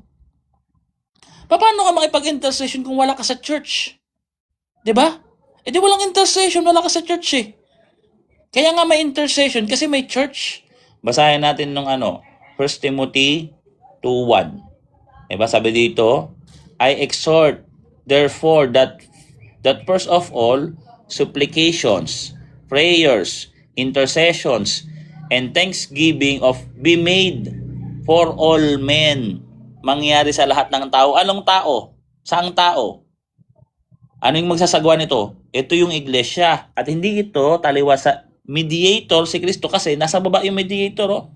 Sabi dito, at yung pagiging mediator niya, lagi binabanggit yung meron siyang human nature. Nadidiin yan eh, na may human nature ang Diyos na si Kristo. Yun kasi yung purpose ng mediator. Basahin natin ha. Sabi dito, for there is one God and one mediator between God and men, the man Christ Jesus. Ang taong si Jesucristo. Di ba? So once na pumunta ka sa katawan ni Kristo, nagsasama diyan ang tao at ang Diyos. O punta tayo dito sa isa pang pagsasama or paikipag-unite natin sa mga saints. Kaya nga tuwing tumatanggap ka ng Eucharist, nagsasama ang tao at Diyos sa isang katawan natin. Oo. Yun yung our Father. Nandun yung intercession kasi magkakapatid tayo eh. Basahin natin ha. Hebreo 12, 22, 23. Ibig sabihin, kaya may intercession kasi may mediator. Yun yung dinantindihan na. Hebreo 12, 22, 23. But ye are come unto the Mount Zion. Pansin mo, but ye are come. Tayo'y lumapit. At kayo'y lumapit. Saan lalapit? Pag lumapit ka sa Diyos, makakasama mo yung saan ka mapupunta? Sa Mount Zion. Anong meron sa Mount Zion? Maraming katawagan. Mount Zion. Unto the city of the living God. Bayan ng Diyos. Ano pa? The heavenly Jerusalem. Heavenly Jerusalem. Ano pa? And the innumerable, hindi mabilang na hukbo ng mga anghel. Pati mga anghel kasama mo doon. Ano pa? To the General Assembly. O tinawag din siyang General Assembly. Ano pa? And the Church of the Firstborn. Church kasi ang papasukan mo. Kasi si Kristo yung mediator dun sa church. O ano pa? Which are written in heaven, and to God the judge of all, and to the Spirit of just men made perfect, and to Jesus the mediator. Kita mo may mediator? Of the new covenant, and to the blood the sprinkling that speak better things than of that of Abel. So, mas winisik na dugo na mas mabuti kaysa kay Abel. Yun yung pagiging mediator niya. Lagi na i-elaborate yung pagiging tao. So, yung mediator at intercession magkasama. Ang mediator, pagsasama ng tao at Diyos, at ang intercession, pagtutulungan ng sambahayan ng Diyos sa isang katawan kay Kristo. Kaya kung tanggalin ng intercession of saints, tanggalin nyo muna yung sa inyo. Tanggalin yan. Ba't pinapanalangin nyo isa't isa? Kasi pagkatapos ng session ng Bible study niyan, merong request prayer yan eh. Ililista nga nila yan eh. Anong request prayer mo, kuya? Isa-isahin yan. No? Ako ka, tinanong din eh. Anong tawag doon? Hindi ba intercession yon? Anong tawag doon? Direct to God na hindi. Dumaan ka sa kanya eh. Sinong mananalangin para sa iyo siya? O ngayon, anong tanong nila? Patay na yun. Patay nga yung katawan. Hindi ka naman manghingi ng panalangin sa katawan eh. Dun sa soul na umiiral, dun sa piling ng Ama. Kaya nga sabi dito, mga espiritu ng mga taong ginawang perpekto. Pero syempre, kung lalaliman natin yan, merong exemption dyan. Syempre si Mother Mary kasama katawan. No? Pero dito tayo sa general rule. Sa langit, mga espiritu ang dinadalanginan mo dun. Hindi yung bangkay ng mga tao. Yung dadalanginan mo. Paano ka marinig nun? Yung conscious nun, nandun sa soul, yung spirit, yung bumalik sa Iyon yung lalapitan mo. Si Kristo, mediator between God and men, at yung men, lalapitan mo yung men, kasama doon pati angels. Kaya nga meron ngang tinatawag na guardian angels. Saan mabasa? Pati sila nga, wala silang guardian angels eh. Ang bihira, kawawa pala sila, no? Hebreo 1, talatang 14. Sabi dito, hindi ba silang lahat na ay ang mga espiritu na banal na gawain? Anong banal na gawain ng mga espiritu? Na sinugo upang maglingkod sa kapakanan ng mga magmamana ng kaligtasan. Pati mga anghel, tinutulungan tayo, kaya pwede nyo silang kausapin, manghingi ng tulong sa kanila. Diba? Ano pa? Pagka tayo nag-worship, kaisa natin sila. Hindi magkaibang katawan. Iba ako ha, iba kami dito sa lupa, iba kayo dyan. Hindi. Iisa lang na sinasampalataya. Ano man ipahintulot mo sa lupa, siyang ipapahintulot sa langit. Ang babaw kasi ng mediator sa kanila kay Kristo. Pag sinabing mediator daw, walang intercession. Ano yun? Magkaiba yung mediator sa intercession. Intercession, siya yung mananalangin sa iyo para sa Diyos, intercession. Yung mediator, mamamagitan yun between God the Father and Son. Ngayon, yung pari naman ni Kristo dito sa lupa, mamamagitan siya between tao at dun sa Son. At yung Son, pag nakapunta ka sa Son, siya naman pupunta sa Father. Kaya kung paano isinugo ako ng Ama, gayon din naman isinusugo kayo. Pero yung pare, in persona Christi. Si Kristo pa rin ang kumikilos dun. Kasi yung pare, gagawa lang naman ng tulay kay Kristo. At si Kristo naman ang tulay sa Ama. Mediator din yung pare. Kay Kristo lang. Pero yung pagkilos, si Kristo pa rin. At yung kabanalan, kay Kristo pa rin. Hindi sa kanilang sarili. Heretic yun. No? Yun yung ex ofere oferato. Ngayon, ang tanong, alam ba nila yung talata na to, Hebreo 12:22-23? Yun yung problema. Di nila alam yan eh. Malamang nadaanan nila yan. Hindi nila alam yun, bro. Hindi nila alam yan. Ang tanong. Hindi na doktrinahan din kasi. Isa lang ang Panginoon natin eh. At yung Panginoon na yon sa Sa Acts 17 verse 24, Acts 17 verse 24. Tingnan niya natin. Acts 17. Kasi ang nangyari sa kanila, nagkaroon tuloy ng pagitan between heavenly king, yung tinatawag ng mga triumphant church at yung church sa lupa, yung militant church. Tapos personal, hindi naman sila consistent kasi pinagdadasal nga nila yung kapwa nila eh. Diba? Tapos yung santo, pagbawalan mo. Yung sinasabi mo kanina, kasama natin ang mga anghel, ang mga banal, no? Sa pagdiriwang ng misa, no? Ito nakakasama natin, no? Ang mga anghel at ang mga banal sa loob ng simbahan. Tama ka. Yes, heavenly liturgy yan eh. O, tuloy. Sa Gawa 17:24, ang Diyos na gumawa ng sanlibutan at ang lahat ng mga bagay na narito, siya ang Panginoon ng langit at ng lupa. So, hindi lang yung kamiyembro mo nasa lupa lang. Kasi Panginoon siya ng langit at lupa. Pati nga sa purgatorio eh. Di ba? So, na hindi tumitira sa mga templong gawa ng kamay ng tao, kaya nga hindi applicable kung ikaw ang gagawa ng church eh. Kasi ang main church na sa langit na, doon pupunta lang sa lupa. Kailan yan? Yung time na nagkaroon ng incarnation, the kingdom of heaven, 'di ba? Yung kingdom of heaven ay bumaba sa lupa. Si Kristo 'yun. Bumaba sa lupa yung kaharian ng langit. Si Kristo 'yun. Nung bumaba sa lupa yung kaharian ng langit, hindi na ba tayo connected sa lupa? Hindi. Yung duplicate ng susi ng langit andito sa lupa. Ibibigay ko sa iyo ang mga susi ng kaharian ng langit. Ibig sabihin, isang authority lang. Kung ano yung doktrina sa lupa, syempre doktrina sa langit. Alangan naman debatihin natin yung sa langit. Iba pala. Efeso 4:4-5, may isang Diyos, isang Espiritu, isang Panginoon, isang pananampalataya. One faith lang. Kung ang faith mo dito sa lupa, pwede ka palang mag-intercession dito eh. Ikaw, pastor, bakit ka nag-intercession? Tapos ayaw mong payagan yung mga nasa langit. Anong gagawin ng nasa langit na santo? Sinong ipagdadasal nila? Sinong kapwa? Ibig sabihin, hindi na tayo mahal ng mga santo sa langit. Yung pagmamahal nila, nalilimitahan lang sa lupa. Pag sa lupa, ipapanalangin kita sa Diyos. Sa langit, hindi na kita ipapanalangin. Bahala ka sa buhay mo. Yan, pastor, pagtagaan mo. Ganon. Ang babaw ng logic talaga. Una sa lahat, intercession. Ano ba yan? San yan? Sa pagano ba yan? Sa paganong aral ba yan? Ano yan? Demonyo ba? Basa. Okay, sige, pasok.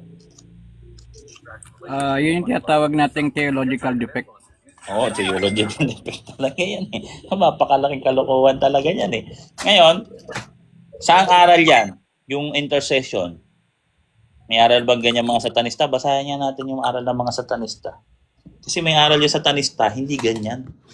Ang aral ng mga satanista, kontra sa intercession, guys. Kontra sila sa intercession. Pabinasa nyo yung page 24, no, yung mga nagsasagawa ng mga black magic, hindi silang pwedeng kumuha o mamili ng personal saints. Ng saints nila, magkaroon sila ng patron para bigyan gabay sa kanilang problema. Mag-intercession sa kanilang problema. Aral ng mga demonyo yon, ng mga satanista yun. Gusto ng mga satanista, ihiwalay tayo, pagkaroon ng paghihiwalay. Diba? Wasakin ng iglesia. Ayan na, page 24. Satanic Bible. Ano pa? Page 17. Anong meron sa page 17 ng Satanic Bible? Ayaw nila nang i-confess mo sa kapwa mo tao yung kasalanan mo. At ayaw nila nang ipapanalangin ka ng kapwa mo tao lang. Nakaka-degrade daw yun. Ayan ang pangunawa ng protestante eh. Bakit nasa Satanic Bible? Anong nangyari? Anong nangyari? Bakit aral na satanista to? Wala naman sa Bible. Showdown, saan sa Bible? Bawal mo sabihin yung kasalanan mo sa tao, ipagdasal ka. John 20, 21-23, ang linaw letra por letra. Sino man ang inyong papatawarin, ipapatawad ang kasalanan sa kanila. Paano mo malalaman yung kasalanan kung hindi sasabihin sa'yo? Paano mo papatawarin yung taong hindi naman humihingi ng tawad sa'yo? Yung hindi paghingi ng tawad, blasphemy against the Holy Spirit din. Kasi ang banal na espiritu pa rin ang kumukonsensya sa iyo, sa puso mo, para humingi ka ng tawad at magsisi ka. Yung konsensya, salita ng Diyos sa isang taong makasalanan para magsisi. Ganyan yan eh. Diba? Ang gusto ng Diyos, no? Basahin nga natin dito letra por letra, Santiago 5:16. Ito letra por letra, no? Letra por letra. Kasi letra por letra to, hindi naman symbolical kasi to. Sabi dito, kaya't ipahayag ninyo sa isa't isa ang inyong mga kasalanan. Ayan. Ito ba, hindi ba makaabot sa mga santo to? Nakikita nila tayo, Hebreo 12 talatang 1, nakikita ng mga santo kung anong ginagawa natin. Audience yan sila, nasasaksihan nila kung nagkakasala ka. Nasasaksihan nila kung ano mangyari sa'yo, di ba? Upang kayo'y gumaling. Ang panalangin ng taong matuwid ay makapangyarihan at mabisa. Asan yung taong matuwid? Mas matuwid yung mga ka-churchmate natin sa langit, mga victorious na, nasa langit yun eh. Mas malapit nga sila sa Diyos eh. Andun nga sila, kasama nga ng Diyos eh. Kaysa magtiwala ka sa pastor. No. Comparison yan, mas magdasal na ako kay Mother Mary kaysa sa iyo. Bira ka, di ka naman, baka nga mas makasalanan ka pa sa akin eh. Yung mga pare, eto maganda sa mga pare. Yung mga pare, kahit gaano kalaking kasalanan nila, meron silang holy orders. Merong utos na sinusunod sila. Yung utos na yun, utos ni Kristo. Kaya yung bisa ng pagpapatawad nila sa mga tao, hindi yun sa sarili nila. Hindi dahil makasalanan sila, hindi. Kahit makasalanan sila, valid yung kanilang sakrament. Kasi si Kristo mismo ang kumikilos doon. Valid yun, magiging valid yun. So kahit makasalanan yung pare, yun yung maganda sa mga pare, mga pastor, may holy orders. So pag magkasala pastor, ano na? Wala naman holy orders, walang utos, walang basbas. Ano na nangyari sa pastor? Pag nagkasala, paano kanya intercession? Pag nagkasala yan, malalayo na rin yan sa Diyos. Diba? Malaking problema. Wala na. No? Matinding problema na yan. So, yun yun, Brad, no? At biblical yan. Hanapan mo ng talata yan eh. Wala maibigay yan kahit hanggang bukas. Ang ibibigay niyan sa'yo, si Kristo ang mediator sa tao at Diyos. Di nagsama nga tao at Diyos, ngayon ilang tao yung kasama doon. Di lahat ng tao, pati anghel na nandun sa langit, pati sa church. Dito sa church, nagsasama tayo dito dahil kay Kristo. Hindi tayo nagsasama dito dahil magkakatropa lang, parang kapatiran. Hindi. Ang ulo natin si Kristo. Kaya tayo magkakasama kasi ito yung katawan ni Kristo. Hindi tayo magkakasama dahil magkakaibigan lang tayo, dahil bumuo tayo ng fraternity. Hindi. Si Kristo ang founder. Nagsasama tayo sa isang katawan ni Kristo. Pinagsasaluhan natin ang katawan ni Kristo. Hindi to friendship lang. No? Relihiyon to. No, ngayon, ang relihiyon, magkakasama yan. Kasama mo, anghel, kasama mo. Ngayon, sabi doon, magkaroon ng intercession. Saan ka hingi ng tulong? Dito lang sa lupa, mababaw yan. Mababaw yung aral mo. Paano sa lupa? Makasalanan. So, sa lupa, yan yung mga pare. Siyempre, kahit naman tayo pwede yan Pero dapat natin i-exercise yung pakikiisa sa mga nasa langit. Kasi sila yung pinakamalapit doon. Nakasama nila yung Diyos doon At ang ginagawa din natin ito, meron din naman tayong role din Yung mga nasa purgatorio, ipinapanalangin natin sila. Intercession na naman yun. Diba? Intercession din yun. Doon nagkakaroon ng communion. Pagkakaisa kasi tayo ay isang church tayo. At yun ay pagmamahalan. Pagmamahalan yan. Ibig sabihin, hindi ba tayo mahal ni Mother Mary? Hindi ba tayo mahal ng mga saints sa langit? Yung mga anghel nga, pinoprotektahan tayo. Hindi mahal din tayo ng mga anghel. Hindi mo ba sa kanilang kaya manghingi ng tulong? Babaliwala yan, Uncle Boy. Sa cycle na yan, militant church. Yes, tayo yung militant church. Sa cycle. So, yun lang. At okay na yan. By the way, packet pa tayo. Tapos, ito si Uncle Fred TV, oh. I-follow niyo si Uncle Fred TV, no? May mga ano siya sa YouTube. May mga... Si Reverend Bishop. Si Bishop Bibot, eh. Ano yan? Ninong ko yan. Si Uncle Bibot. Ninong! Yung pamasko ko. Yun lang. Asan ka? Hindi kita nakita.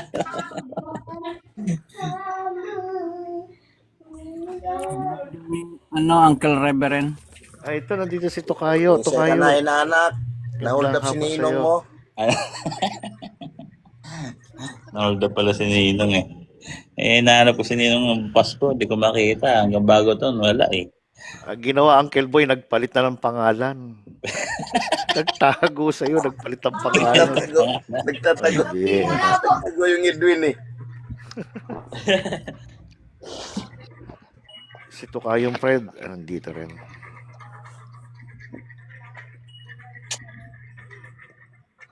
Uncle Pros, tuloy ka lang sa pag-aaral mo, Brad. Mga critical yung pinag-aaralan mo ngayon na history. Hindi na ang broken chain. From ano yan, tuloy-tuloy yan, eh.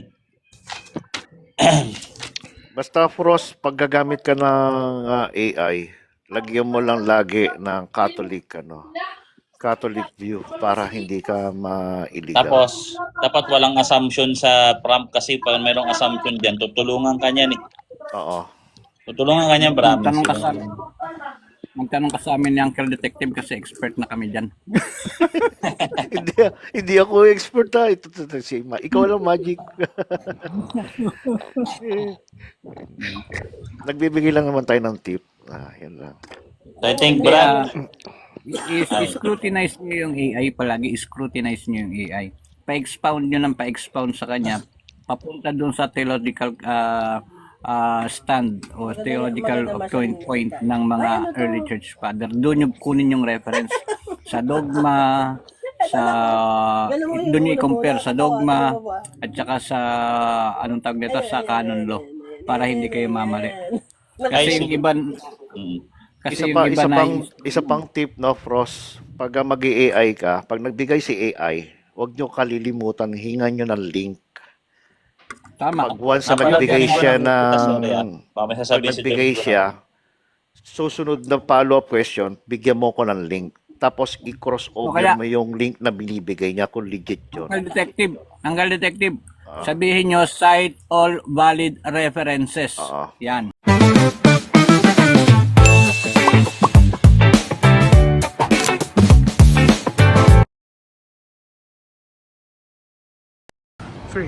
Hi guys, please watch Boy Letra.